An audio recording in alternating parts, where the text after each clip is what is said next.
Só dos irmãos com a paz do Senhor, amém? Vamos abrir a palavra de Deus no livro de 1 Reis.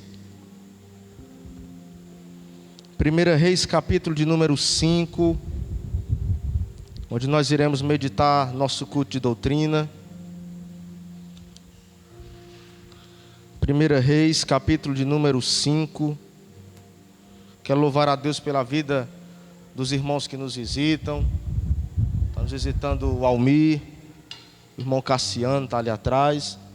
É um prazer recebê-los nessa casa. 1 Reis, capítulo de número 5, o versículo de número 13 até o versículo de número 18. Amém? Amém? Depois nós lemos o versículo de número 7 do capítulo 6. Versículo 7 do capítulo 6. A princípio nós lemos o versículo 13 ao 18 do capítulo de número 5. Diz assim o texto: E o rei Salomão ordenou uma leva de pessoas em todo o povo de Israel. E a leva era composta por 30.000 homens, os quais enviaram ao Líbano 10.000 por mês, vindo assim a estar 1 mês na terra do Líbano e 2 meses em suas casas. E Adonirão direcionava a leva. E tinha também Salomão 70.000 homens que levavam as cargas, e 80.000 cortadores na montanha. Diga comigo, 80.000 cortadores na montanha. E afora os principais oficiais de Salomão, que estava sobre a obra, 3.300, as quais dirigiam o povo que fazia toda a obra. E ordenou também o rei que trouxesse pedras grandes. Diga comigo, pedras grandes, pedras preciosas. Diga, pedras preciosas. E pedras lavradas. Diga, pedras lavradas, para os alicerces da casa. Os edificadores de Salomão e os de Irão, os da cidade de Biblos, os giblitas, cortaram e prepararam a madeira e as pedras de cantária para edificar a casa. O versículo 7 do capítulo 6 diz: E edificava-se a casa do Senhor com pedras lapidadas na pedreira, de modo que nem martelos, de modo que nem machados, de modo que nem qualquer outro instrumento de ferro. Ouviu-se barulho enquanto a casa era edificada. Amém? Diga-se comigo, não precisa de barulho, porque Deus está edificando a casa. Você pode se assentar em nome de Jesus. Nós vemos aqui o relato da construção do templo. Deus revela a Davi o projeto. Uma casa vai ser erguida, Deus vai ser adorado em um templo. E quando Deus lança esse projeto para Davi, Davi fica maravilhado.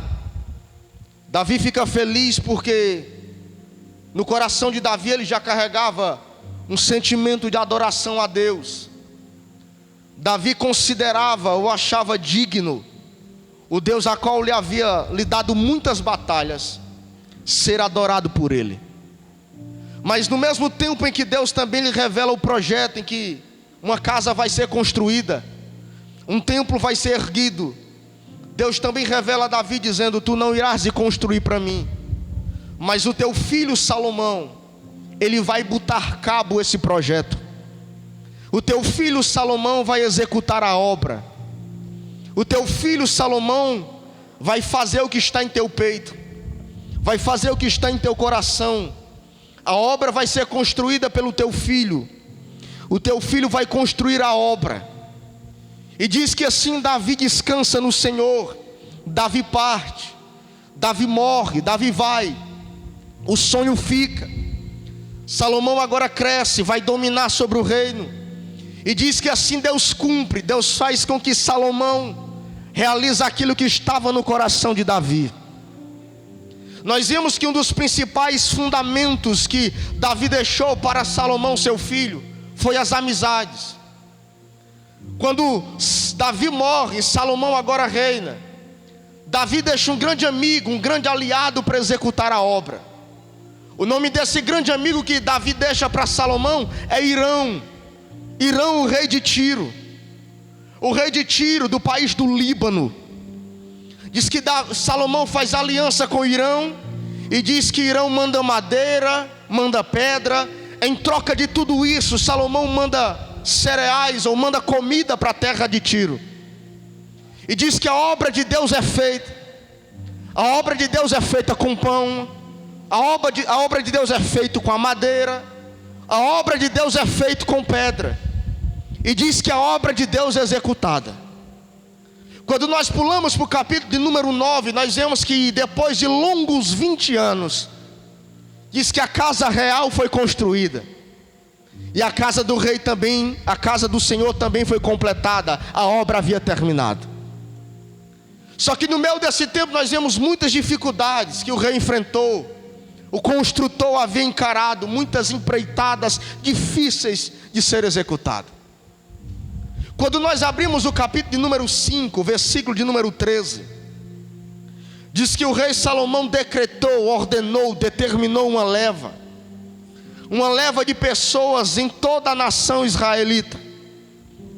E a leva era composta por 30.000 homens, as quais foram enviados ao país do Líbano 10.000 homens a cada mês. Vindo assim está um mês trabalhando, vindo assim está um mês executando a obra, e 2 meses eles passavam em suas casas. E quem regia a leva era Adonirão, um dos braços fortes de Salomão. E nós vemos aqui que eles foram enviados para lapidar pedras. Quando Salomão vai construir a obra, ele traz pedras de fora. E o desejo que está no coração de Salomão é que a casa de Deus fique bonita, a obra seja bem executada. E no Antigo Testamento nós sabemos que muito já se foi pregado aqui. O pastor Fernando, o pastor Ednael, todos que já passaram aqui pregaram que Salomão é um tipo de Cristo do Antigo Testamento. Só que nós vemos aqui que Salomão, que representa um Cristo no Antigo Testamento, ele não é o Cristo perfeito. Ele é um Cristo com falhas. Ele é um Cristo não na sua totalidade de quem o Senhor era, agora há de ser revelado no Novo Testamento, não. Nós vimos que Salomão, ele é um tipo de Cristo. Ele escolhe homens, ele capacita homens, ele ajunta homens e agora envia para a terra de Tiro, onde habita o rei Hirão, para o país do Líbano, para que possa lapidar as pedras que vão ser usadas na casa de Deus. Só que quando eu digo que Salomão é um tipo de Cristo do Testamento, é porque ele tem falhas. Ele representa Cristo, mas ele tem defeitos. E diferente do nosso Cristo que há de ser revelado no Novo Testamento, ele é um Cristo perfeito, ele é um Cristo sem mácula, ele é um Cristo sem nódulo, ele é um Cristo sem mancha. Ele é o Cordeiro de Deus que haveria de tirar o pecado do mundo. Ele é o Cordeiro que haveria de vir ao mundo, escolher os homens, capacitá-los e enviar para fazer a sua obra, para fazer o seu templo ser erguido. O tema dessa mensagem essa noite que eu separei é aprendendo com as pedras do templo. Diga comigo, aprendendo, mais forte, aprendendo com as pedras do templo. Nós vemos que o projeto aqui de Salomão é enviar homens para que ajuntem ou lapidem ou lavem as pedras que estão no Líbano, tragam para Jerusalém e a casa de Deus seja edificada. Naquela época as pedras eram lapidadas, lavradas, colocadas em rolos ou em pedaços de madeira, roliços, e empurrando os grandes cubos de pedras lavradas à mão, talhadas à mão, lapidadas à mão, e colocavam nas embarcações até chegar em Jerusalém, até chegar na Judéia. Era necessário quase 1 mês de viagem para que essas pedras chegassem no lugar da edificação. Pastor, o que é que nós podemos aprender com essas pedras? De imediato nós vemos no versículo de número 15, que tinha também Salomão 70.000 homens, que levavam as cargas, e 80.000 cortadores ou lapidadores de pedras nas montanhas. Nós vemos que Salomão tinha pessoas distribuídas, pessoas separadas, pessoas colocadas em seus determinados lugares. Salomão ordena, fica ali, trabalha, executa, tua função é essa. E diz que ele distribui para que a obra de Deus seja edificada, para que a obra de Deus seja feita. E nós vemos que essas pedras, elas vieram de fora para dentro do templo, ou para a edificação do templo. Quando eu digo que Salomão é um tipo de Cristo no Antigo Testamento, só que com falha, com defeito, é porque Salomão, ele trabalha com as pedras do lado de fora, traz para dentro de Jerusalém, ergue o templo, e a casa de Deus edificada. No Novo Testamento, nós sabemos que o apóstolo Paulo, ele diz: vós sois templo e morada do Espírito Santo. Vós sois o templo de Deus, a morada do Espírito. Deus habita em vós. Nós somos o templo. Só quem é templo de Deus, levante a mão para cima e declare a Deus, diga: eu sou templo de Deus. Diga: eu sou templo de Deus. Diga: eu sou templo de Deus. Diga: Deus habita em mim. Eu sou morada do Espírito Santo. Agora nós vemos que no Novo Testamento o Cristo perfeito, Jesus, o Cordeiro Pascual, o Verbo de Deus encarnado, ele não vai lapidar as pedras fora, ele não vai lapidar as pedras do mundo, ele não vai lapidar as pedras em Tiro, ele não vai lapidar as pedras do Líbano, ele não vai lapidar as pedras da terra de Irão, ele não vai lapidar as pedras onde ele encontrou as pedras que ele estava. Não, no Novo Testamento Jesus agora, ele lapida, ele lavra as pedras, é dentro do templo, é na casa de Deus, é no templo que foi erguido por mãos humanas. E Deus não habita em templo feito por mãos humanas. Deus habita em verdadeiros templos que Ele mesmo constrói. Deus habita nos verdadeiros templos que verdadeiramente são erguidos pela mão daquele que é o verdadeiro Senhor da paz, que é Jesus Cristo, que é o Senhor, o vivo e verdadeiro Senhor da igreja. Ele verdadeiramente habita no templo que Ele mesmo ergue, que somos nós que somos salvos. E a primeira lição que nós extraímos, aprendemos desses textos, é como diz o versículo de número 7, que edificava-se a casa do Senhor. No versículo 7 do capítulo 6, ou a casa do Senhor era edificada com pedras lapidadas, ou com pedras cortadas na pedreira, de modo que nem martelos, nem machados, nem qualquer outro instrumento de ferro ouviu-se fazer barulho enquanto a casa era edificada. A primeira lição que nós extraímos como culto de doutrina, como lição para as nossas vidas, é que todas as pedras que Salomão usou para construir o templo, todas as pedras que foram pegadas, irmão Júnior, para ser templo, todas as pedras que o Senhor escolheu para ser templo, para edificar o templo, para ser morada do Altíssimo, para que fosse erguida, todas as pedras que foram escolhidas por Salomão, todas as pedras que foram escolhidas pelo Senhor da paz, todas as pedras que foram escolhidas pelo Senhor Jesus para ser templo, para que fosse uma casa edificada pelas mãos do Senhor, todas as pedras que foram escolhidas, todas as pedras tiveram que ser lapidadas. Diga-se comigo: todas as pedras tiveram que ser lapidadas para que pudessem se tornar templos. Diga: para que pudessem se tornar templos. A Bíblia diz no versículo número 7 do capítulo 6 que a gente leu: edificava-se a casa do Senhor com pedras lapidadas. E nós temos que ser lapidados por Deus. Nós temos que ser moldados pelo Senhor. Se nós somos templos e morada do Altíssimo, se o Espírito Santo verdadeiramente habita em nós, o Senhor, o Jesus Cristo, o Senhor da obra, o Senhor da casa, Ele precisa nos lapidar. Não existia nenhuma outra pedra que fosse usada por Salomão que antes não houvesse sido trabalhada nas mãos do lapidador. Não existia nenhuma pedra no templo a qual Salomão ergueu para Deus habitar. Não existia nenhuma pedra ali que foi levada para ser templo, se antes essa pedra não houvesse sido lapidada, lavrada pelo lapidador. Ou seja, logo aprende, nós temos que colocar em nosso peito que para nós sermos templo de Deus, morada do Altíssimo, igreja do Senhor Jesus, nós temos que ser lapidados. O Senhor tem que lavrar as nossas vidas, o Senhor tem que moldar as nossas vidas. Nós somos as pedras do templo, nós somos o templo de Deus. Deus está nos lapidando, Deus está nos lavrando, Deus está esmiuçando, trabalhando a pedra. Ele está nos capacitando, tirando toda a ranhura, tirando toda a quina, tirando toda a imperfeição que existe na pedra. Ei, meu irmão, a vontade de Deus é que nós íamos nos tornar cubos perfeitos, ou pedras perfeitas para a glória de Deus, para a glória do seu nome, para nós sermos usados na obra de Deus, ou servirmos na casa de Deus. Nós temos que ser lapidados pelo lapidador.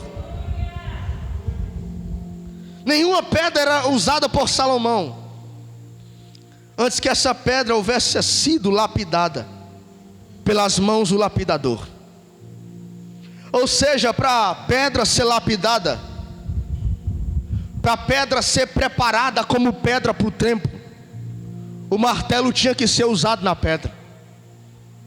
O martelo tinha que ser usado na penha, porque todos nós éramos penha, todos nós éramos monte, todos nós vivíamos os nossos deleitos e pecados, paixões errôneas no mundo. Mas o Senhor nos alcançou pela palavra, o Senhor nos alcançou pelo martelo que esmiuça a penha. O Senhor nos alcançou pela palavra da sua pregação, a sua palavra de salvação, a sua palavra de mudança, a sua palavra de alcance, a sua palavra de salvação, sua palavra de escape. Ou seja, o martelo nos alcançou e nos destruiu, está nos capacitando para a obra. Nenhuma pedra era usada sem antes o martelo ser usado pelo lapidador. Deus está nos lapidando, Deus está nos lavrando, Deus está tirando todas as imperfeições, todas as quinas, todas as ranhuras, tudo que fica exposto. O martelo era usado nas pedras ou nas rochas, a qual havia sido escolhidas para estar na casa do Senhor e fazer parte do templo em que Deus habita. Sabe por que muitas das vezes as coisas acontecem com a gente, coisas que a gente não quer que aconteça? Porque o Senhor está nos lavrando, porque o Senhor está tirando as quinas, porque o Senhor está com o seu martelo, a sua talhadeira. O Senhor está tirando as imperfeições que são expostas, que nos impedem de sermos encaixados na obra dele e sermos úteis para o seu reino. Por muitas das vezes o martelo pesa, por muitas das vezes o martelo dói, por muitas das vezes eu não quero sentir as pancadas do martelo, mas é necessário que a palavra de Deus venha e me capacite, me faça, e que seja feita em mim a vontade de Deus, mas não a minha. O martelo tem que ser usado.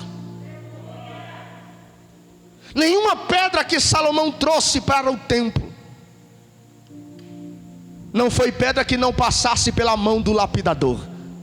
Diga para quem está do teu lado, o lapidador, diga, o lapidador está te capacitando. E o curioso é que nós vemos que em Hebreus capítulo número 4, versículo 12 ao 13, Hebreus capítulo 4, versículo 12 ao 13 diz: porque a palavra de Deus é viva e eficaz, e é mais cortante do que qualquer espada de dois gumes, penetra até a divisão da alma, do espírito e das juntas e das medulas, e é apta para discernir os pensamentos e as intenções do coração do homem. Ou seja, a palavra de Deus, ela é que faz com que o homem seja lapidado, preparado, moldado. E quando a palavra de Deus nos constrange, quando a palavra de Deus é direcionada por Deus em nossa vida, nós deixamos de ser simplesmente um rochedo Nós simplesmente deixamos de ser, sei lá, um montão de pedras, e Ele nos capacita, Ele nos destrói, Ele nos quebra, Ele nos molda do jeito que Ele está precisando que nós viemos a ser. Essa noite eu quero dizer para você, irmão, eu tenho orado a Deus para que Deus me quebre. Eu tenho orado a Deus para que Deus te quebre. Eu tenho orado a Deus para que você melhore. Eu tenho orado a Deus para que nós viemos ser melhores. Eu tenho orado a Deus para que a palavra de Deus, o martelo que esmiuça a penha, vinha nos moldar da maneira que Deus quer que nós viemos ser. A palavra de Deus é essa. Nenhuma pedra que Salomão usou na casa, nenhuma delas foi usada sem antes passar pela mão do lapidador. Em outra palavra, em outro termo, Salomão está dizendo: no reino de Deus, a pedra só pode ser usada quando o martelo de Deus bater e tirar todas as quinas da pedra.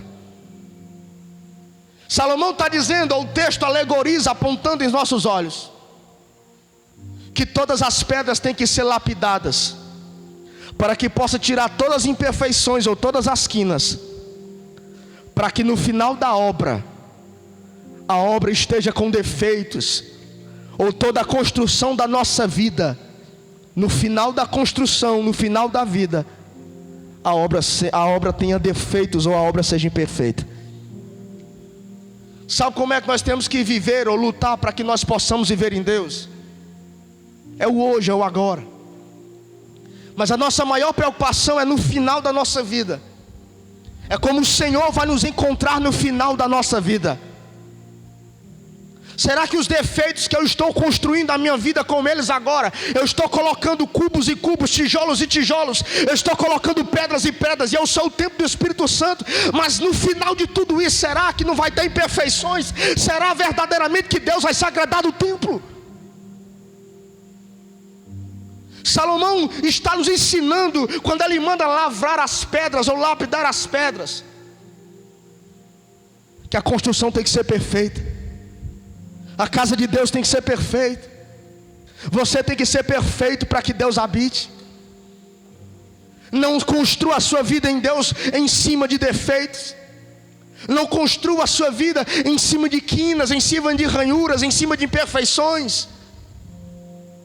Você observou quando alguém está construindo uma casa, um muro, ou uma parede da casa, e o pedreiro esquece de botar o prumo, o pedreiro tem uma visão meio vesga, não enxerga bom, ou sei lá, ele não bota a linha, a parede fica torta, e quando a gente vai observar que a parede ficou torta, sempre tem aquela brincadeira de cearense que diz: não, sai no reboco.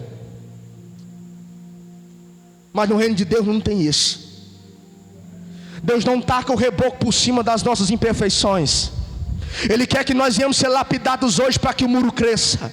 Ele quer que nós venhamos ser lavrados agora pela palavra, pelo martelo, pela mão do lapidador, pela mão do Espírito Santo, para que nós viemos crescer em linha reta, para que nós viemos ser erguidos e Ele se agrade da construção no final da obra.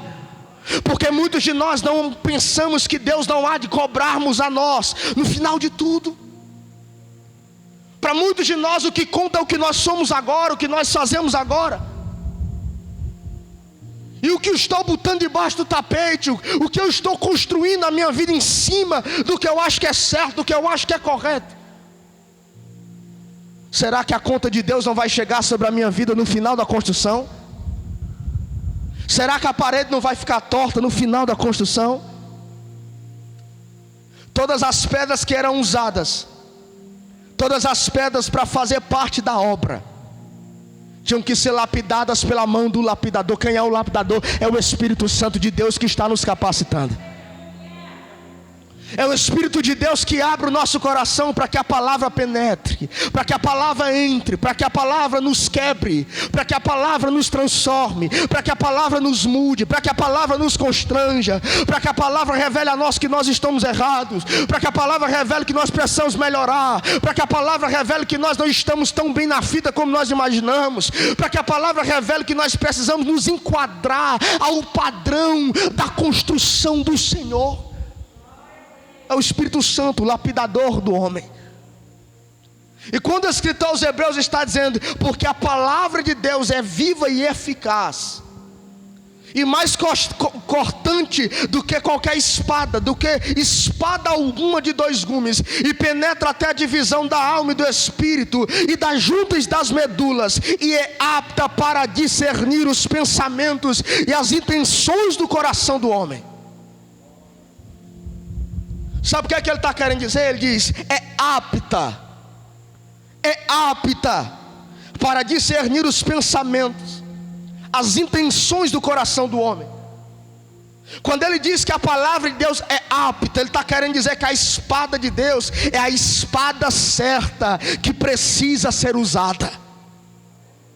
Quando o escritor aos Hebreus diz que a palavra de Deus é apta para discernir os pensamentos e as intenções do coração, ele está dizendo: essa é a palavra, é a espada certa. Ou seja, para mudar a nossa vida é a palavra de Deus, para mudar o nosso casamento é a palavra de Deus, para mudar a tua vida agora é a palavra de Deus, para mudar o teu futuro é a palavra de Deus, para mudar a igreja é a palavra de Deus, para mudar os nossos filhos é a palavra de Deus. Ela é apta, é a palavra certa. Só quem acredita que essa palavra é apta, só quem acredita que essa palavra é a palavra apta, a palavra certa, a palavra que esmiuça a penha, o martelo de Deus usado pelo lapidador, ela é a palavra certa, é a palavra apta. A palavra de Deus precisa ser usada, a palavra de Deus precisa ser direcionada. Aí o escritor aos Hebreus, ele não para no 12, o capítulo 4 de Hebreus, versículo 12, ele continua dizendo no 13: e não há coisa alguma encoberta diante dos seus olhos, pelo contrário, todas as coisas estão expostas, oh glória, todas as coisas estão expostas e desconcertantes perante ele, daquele que temos. E temos todas as coisas descobertas, expostas perante aos seus olhos, perante aquele a qual temos que prestar conta, daquele que temos que dar conta. Você sabia que quando você não permite que a palavra de Deus se lapide, quando você não permite ser lavrado, lapidado, moldado, como o tijolinho do reino de Deus, você vai prestar conta com Deus. Hoje eu passei a tarde toda preparando esse sermão, uma espirradeira desde de manhã. Pense numa dor de cabeça. Mas Deus ministrou meu peito. Quando nós não nos permitimos sermos lapidados pelo martelo que esmiuça a penha, para que nós íamos nos tornar um tijolo na obra, no reino, para que nós íamos nos tornar templo, nós iremos dar conta perante a Deus naquele último dia. Diga para quem está do teu lado, diga assim: deixe Deus lapidar você. Diga: deixe Deus lapidar você. Ele diz no versículo 13: porque numa coisa alguma encoberta diante dos seus olhos, pelo todas as coisas estão expostas e descobertas perante ele, daquele que temos e dar conta um dia. Um dia você vai dar conta diante de Deus de tudo que você não permite que o Senhor faça em sua vida. Ontem eu recebi ligação de um irmão. Ele vinha para cá e disse: pastor, eu não estou mais indo por isso. Eu disse: amém, meu irmão. Ah, pastor, mas é porque eu tenho medo, eu já fui crente, saí, eu tenho medo de eu fazer hora com Deus. E eu disse: não, tu já está fazendo hora faz tempo. Tu não permite que Deus faça obra em tua vida. Irmãos, Salomão, inspirado pelo Espírito Santo, que descia no Antigo Testamento e voltava, ele vai até Tiro, ele vai até o Líbano, ele manda lapidar pedras e traz para dentro. Agora nós temos o Espírito Santo habitando dentro de nós, e nós não permitimos que Deus trabalhe em nós, não trabalhe no nosso eu, no nosso sentimento, no nosso ego. Eu disse: meu amigo, você já está fazendo hora faz tempo. Você precisa dar legalidade a Deus, você precisa dar condições para que Deus trabalhe em tua vida. E foi ontem que Deus me deu esse sermão. Eu fui ler Bíblia, aí nós fomos para o curso ontem, eu, Luiz Filho, lá Deus ministrou o nosso peito, e eu fui dormir com esse texto em meu coração. Já vi alguns dias eu meditando sobre ele, e quando esse irmão mandou essa mensagem, eu fiquei respondendo e disse: meu Deus, é isso. Muitos de nós não encaixamos no reino de Deus. Muitos de nós, Deus ainda não fez a obra. Não é porque Deus não quer fazer, é porque nós não deixamos o martelo esmiunciar o nosso coração. Não deixamos que o Senhor venha nos moldar, nem nos capacitar, nem nos lapidar.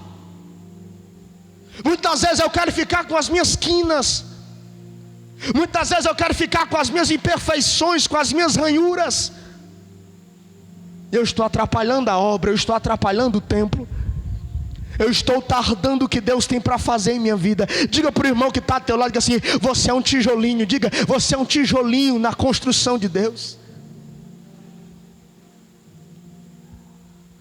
Ele diz: vocês, não há nada encoberto ou encobrido que não esteja oculto perante os olhos daquele a qual nós devemos prestar conta. Quando você não permite ser trabalhado